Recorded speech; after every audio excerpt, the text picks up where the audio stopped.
Wait a minute. Water always takes the shortest path from high to low, right? Then why don't most rivers flow straight? Why do they twist and turn instead?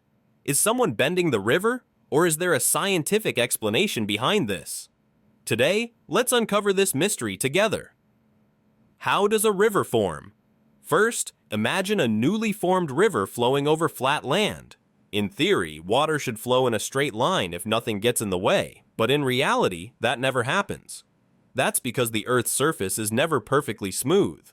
A small rock, a fallen branch, or even a slight difference in elevation can make the water shift direction. Once the water is diverted, it never returns to a straight path. And this is the first step in creating a winding river. Why do rivers become more curved over time? 1. Erosion and deposition. The key processes. Have you ever noticed that water always flows faster on the outer bend of a river and slower on the inner bend? This causes two things to happen.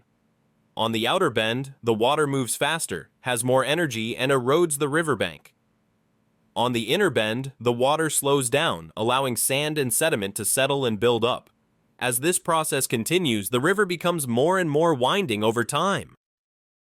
2. A natural feedback loop. Once a bend forms, it keeps growing. Eventually, the river develops multiple twists and turns, forming the meandering shapes we see today.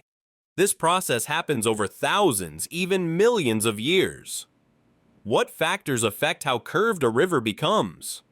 1. The speed of the river. If a river flows fast and strong, it can create bigger, more dramatic curves. But if a river moves slowly, its curves will be less pronounced and gentler. 2. The type of land matters. If a river flows through soft soil, it erodes more easily, creating more pronounced bends. On the other hand, if a river flows through rocky terrain, it resists erosion, keeping the path straighter. Oxbow lakes, a result of curving rivers. Sometimes a bend in the river becomes so extreme that it almost loops back on itself. If a flood occurs, the river may cut straight through the narrowest part, leaving the old bend behind. This abandoned section of water becomes what we call an Oxbow lake. So, we've uncovered the answer. Rivers don't flow straight because the Earth's surface is uneven. Erosion and deposition gradually make rivers curve. Factors like water speed and land composition also shape a river's path. The result? A beautifully winding river, constantly changing over time. Did you find this topic fascinating? Don't forget to like, share, and subscribe to keep exploring more scientific wonders. See you in the next video.